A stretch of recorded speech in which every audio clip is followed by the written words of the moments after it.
Selamat datang teman-teman semua, selamat datang di videoku yang pertama. Jadi dalam video ini aku ingin membahas tentang overthinking dan apa overthinking itu, sehingga bagaimana kita bisa mensiasatinya, bagaimana kita em, menghadapi dan mengelola overthinking itu menjadi satu hal yang bikin kita produktif. Dan harapannya teman-teman semua bisa, kita semua dapat manfaat dari video ini.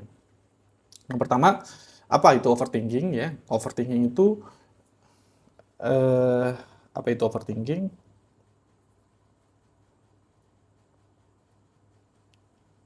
Apa itu overthinking?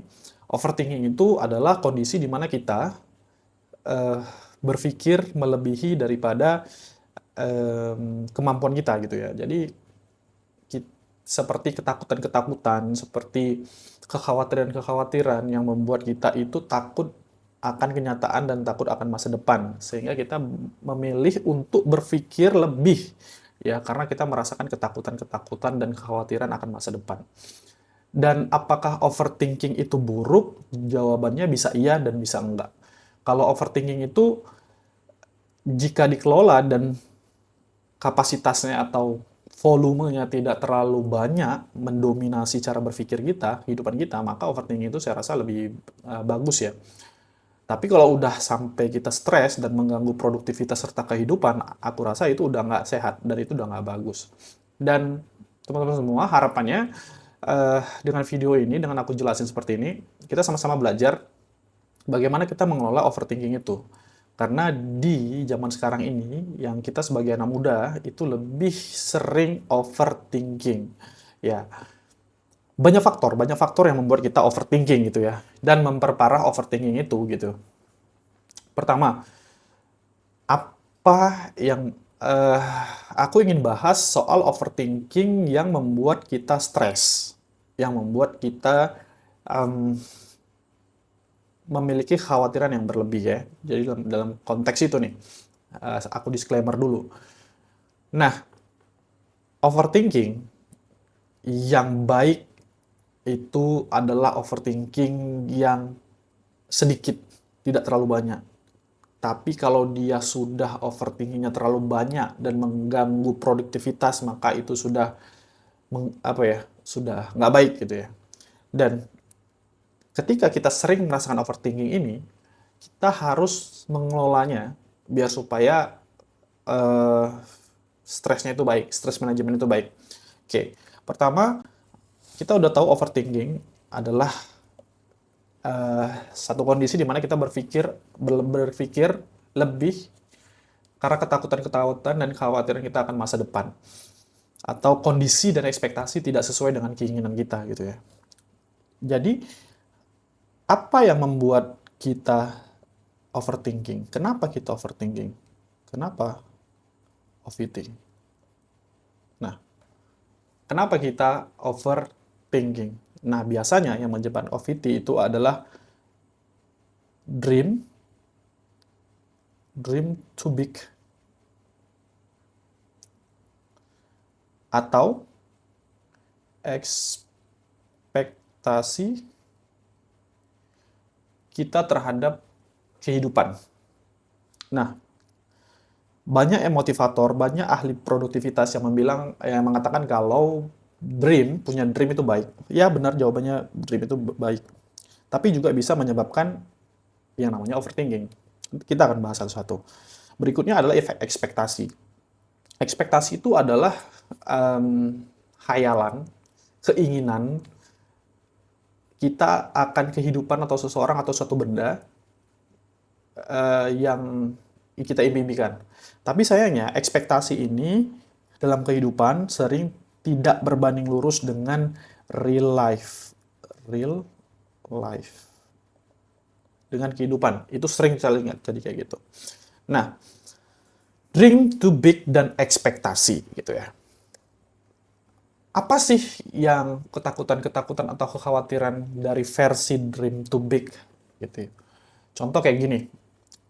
Misal kita eh, ingin umrohkan orang tua. Umroh, kedua ortu. Ya kan?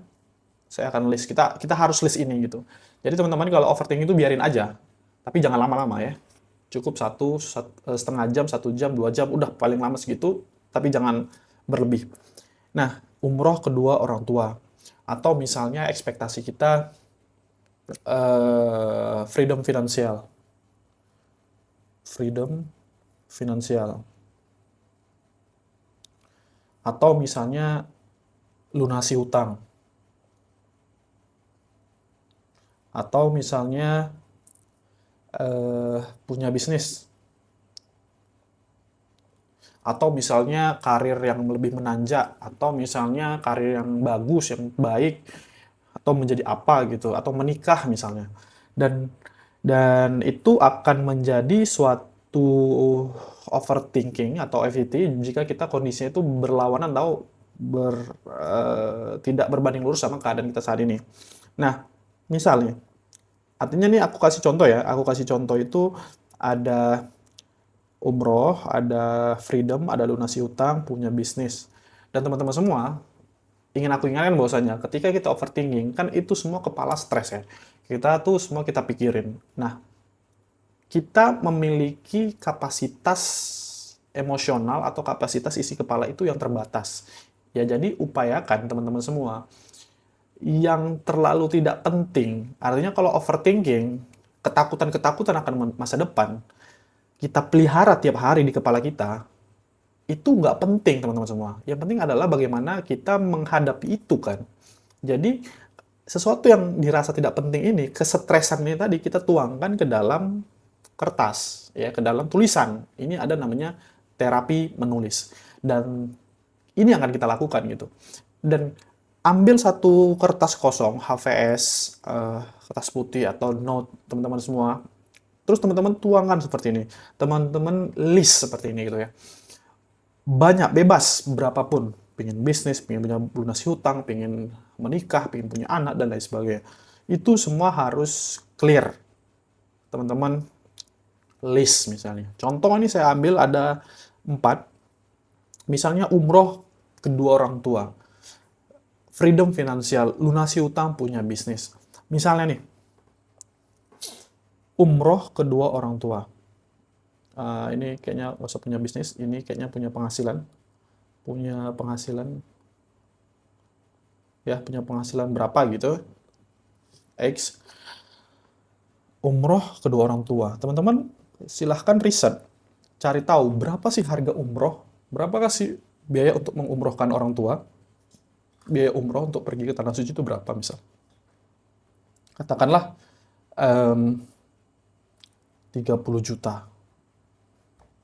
Kita kali 3, 90.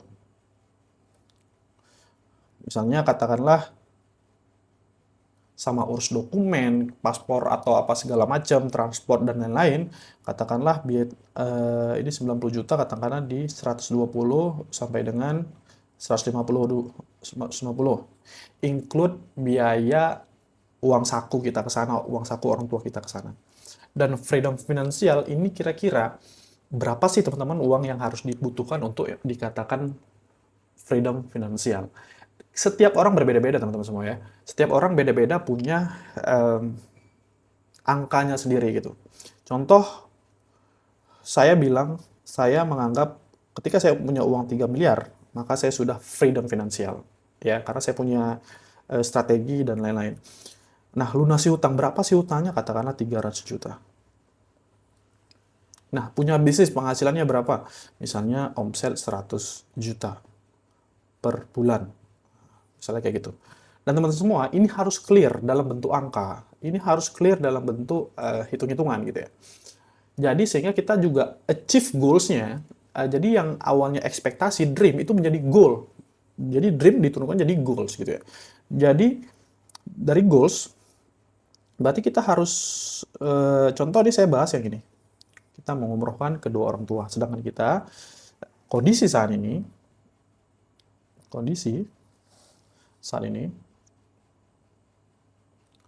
gaji masih UMR.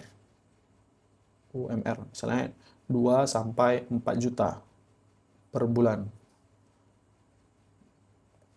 Nah, tentu dengan gaji UMR untuk mencapai 150 juta ini di luar kapasitasnya kita. Kita akan butuh waktu berapa lama kita harus berapa nabung, harus berapa per bulan kita nabung, dan harus berapa lama kita menabung untuk mendapatkan 150 juta. Kan gitu. Belum lagi dengan gaji kita UMR, atau misalnya teman-teman eh, adalah gajinya di bawah, bahkan di bawah, ya, di bawah UMR, atau karyawan serabutan, atau bahkan belum bekerja gitu ya. Tapi nggak apa-apa teman-teman semua, teman-teman harus bisa petakan ini. Temukan angkanya berapa. Nah, katakanlah umroh orang tua 150 juta. Oke, ketika kita eh, penghasilannya 2 jutaan, 2 ke 4, tapi kita pingin punya uang 150 juta, ini kan, nah ini yang menjadi overthink ini. Ya, karena kita berpikir, berekspektasi, bermimpi jauh di atas kondisi, sehingga kita jadi stres gitu ya. Tapi nggak apa-apa, ketika kita sudah menemukan angkanya, maka kita harus drop down ini ke bawah, sehingga kita menemukan strategi. Oke, 2-4 juta sebulan. Maka kita harus turunkan. Kira-kira untuk mencapai dari 150 juta, itu kita harus apa? Ya, teman-teman semua, mungkin untuk mendapatkan gaji UMR kita harus bekerja 8 jam. Bisa jadi dari 8 ke 4 sore, ke 4 ya. Jam kerja ya, dari jam 8 sampai jam 4 sore gitu ya. Atau dari jam 9 ke 5 gitu ya, 9 to 5 gitu ya. Dan ini untuk mendapatkan 4 juta harus kita waktu seperti ini. Dan kalau teman-teman kerjanya UMR ya seperti ini gitu ya hitungannya. Lalu kita turunkan. Kira-kira dari gaji 4 juta itu kita bisa, atau 2 juta, itu kita bisa saving berapa? Dari 4 juta ini kita bisa saving berapa? Katakanlah kalau dia juta, katakanlah dari 500 ke 1 juta per bulan. Untuk merealisasikan mimpinya tadi, kita perlu duit 500 ribu ke 1 juta untuk mencapai 150 jutanya. Berarti berapa tahun? Kan lama. Nah, ini menjadi keinginan ketidaksabaran ini menjadi overthinking nih sebenarnya. Dan makanya kita perlu berpikir untuk mencapai atau menambah penghasilan. Kan gitu. Kalau dihemat, aku rasa kalau penghasilannya 2 sampai 3 juta, apa yang mau dihemat? Apalagi teman-teman semua adalah tanggungan gitu ya. Misalnya menanggung biaya orang tua, atau punya anak, punya istri, ya aku rasa berhemat dengan gaji 2 juta sampai 4 juta bukan bukan bukan sesuatu yang apalagi yang mau dihemat gitu lah kira-kira. Nah, teman-teman mungkin menyangkal ya, Bang, tapi kan bisa aja Tuhan kasih rezeki. Iya, benar gitu ya. Memang rezeki itu mengikuti kita seperti maut, ya kan? Kita tidak akan mati sebelum jatah rezeki itu dikasih semua gitu. Tapi kita harus ingat, sebagai manusia, kita harus membuka pintu-pintu rezeki. Ya, memang benar. Tuhan itu akan memberikan kita rezeki eh, dari mana saja gitu ya. Tapi tugas kita adalah membuka pintu-pintu itu, pintu-pintu rezeki itu. Jadi pintu-pintu itu bisa masuk dari mana aja, tanpa terduga-duga. Itu dia. Kalau misalnya penghasilan kita cuma satu, ya udah dari situ aja berarti kan. Kita bisa menduganya bahkan. Tapi kalau kita buka pintu itu banyak-banyak, kita rezeki itu bisa datang. Biasa yang datang dari pintu pekerjaan, misalnya dari pintu A dan pintu B, bisa-bisa aja besok dari pintu Z masuk. Nah, itu yang namanya tidak terduga. Jadi kita sebagai manusia hanya berusaha untuk memperbesar kemungkinan. Tentunya yang lain itu Allah Subhanahu wa taala ya. Nah, dari sini tentu tidak memungkinkan, maka kita perlu yang namanya penghasilan tambahan ya. Perlu kita penghasilan tambahan. Nah, lalu kita berpikir, penghasilan tambahan itu apa aja, ya? Satu, setidaknya penghasilan tambahan itu, kalau misalnya gaji teman-teman saat ini, penghasilan teman-teman saat ini yang mungkin UMR ya, yang masih hanya cukup untuk kebutuhan sehari-hari, maka tidak ada pilihan lain selain teman-teman buat penghasilan baru, stream income yang baru. Nah, penghasilan tambahannya, teman-teman, kita itu bisa, satu, kita bisa jualan, ya kan? Dua, apa ya yang memungkinkan ya? Eh, apa sih kira-kira? Yang halal ya, jangan jangan pula main slot, jangan pula main judi, main togel, nggak masuk kategori. Nah, kita biasa jualan. Jualannya, jualan atau freelance, freelance untuk menghasilkan tambahan. Ya, yang paling yang paling memungkinkan itu dua ini. Nah, jualan ini saya mengatakan freelance ini adalah jasa. Ya, jualan ini produk. Ya, jadi intinya kan jualan itu adalah menawarkan solusi ke orang gitu, menawarkan produk. Nah, produk jualan itu bisa jualan jasa atau jualan produk ya. Kalau jualan jasa namanya freelance atau service, jualan produk ya jualan produk gitu ya. Dan dengan kondisi yang seperti ini, kita nggak punya modal dan kita juga bukan ahlinya awalnya ada darah pebisnis misalnya. Saya dalam konteks yang dari nol sekali ya, dalam konteks yang dari nol sekali. Nah, teman-teman semua, maka yang paling memungkinkan adalah jualan dan nge-freelance untuk menghasilkan tambahan. Mungkin teman-teman bekerjanya dari jam 8 sampai dengan jam 4, ya kan? Mungkin teman-teman semua bisa nyambi berjualan atau nge-freelance dari jam 5 sampai dengan jam 6. Kan gitu. Bang, tapi nggak bisa, aku harus pulang cepat karena istriku dan lain sebagainya. Ya sudah, kalau kayak gitu, bangunnya di lebih cepat. Kita sholat subuh jam 5 setengah 6 misalnya, kita bangun jam setengah 4 lah, ya, untuk ngerjain itu gitu ya. Dan begitu-begitulah ya. Jadi memang kalau kita nggak ada waktu, eh ya kalau kita nggak punya uang, maka kita harus punya waktu ya. Kalau kita nggak punya waktu, kita harus menciptakan waktu gitu. Nggak ada pilihan lain gitu ya.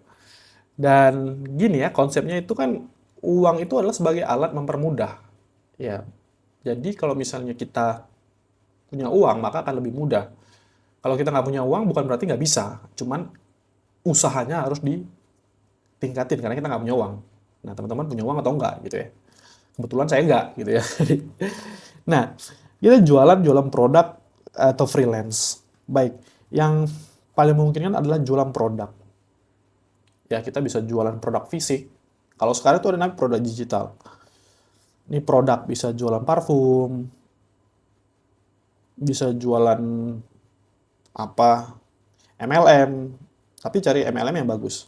Bisa jualan, kalau teman-teman nggak mau produk, bisa jualan asuransi. Nah, jadi dulu saya pernah jalan itu asuransi. Kenapa? Karena nggak ada modalnya gitu. Kalau kita parfum, misalnya jual parfum, kan kita harus sedia modal dulu nih. Ya, kita harus beli parfumnya dulu misalnya 10 agar supaya dapat harga distributor. Nah, kita beli 100 atau 50 biar supaya harganya lebih murah gitu ya. Atau MLM misalnya punya modal gitu. Tapi kalau saya dulu asuransi karena nggak punya duit gitu. Nggak punya modal dasar. Dan ini adalah produk, namanya produk fisik. Ada produk fisik. Nah, ada namanya lagi kita bisa jual produk digital. Ya, produk digital. Apa itu produk digital? Ada e-course, ada template.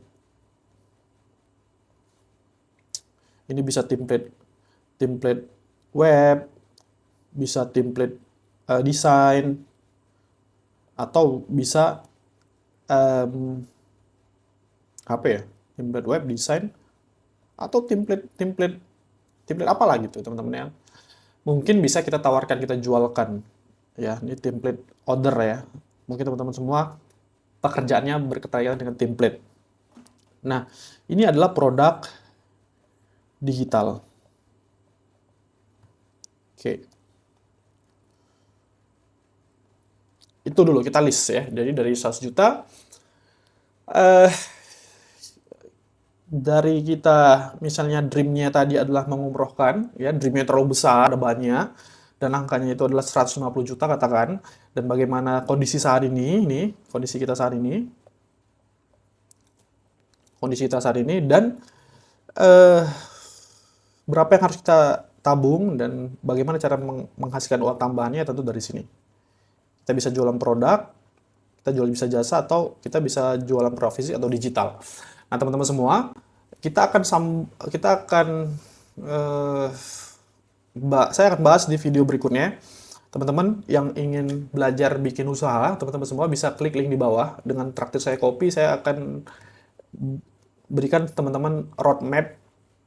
Cukup dengan berikan saya kopi, teman-teman akan saya berikan roadmap bikin usaha, tentu dengan modal yang minim. Jadi teman-teman semua yang hari ini ingin cari penghasilan tambahannya dari buka bisnis, usaha, teman-teman semua bisa traktir saya kopi untuk mendapatkan panduannya. Oke, see you to the next video untuk menyambung atau melanjutkan video ini. Thank you.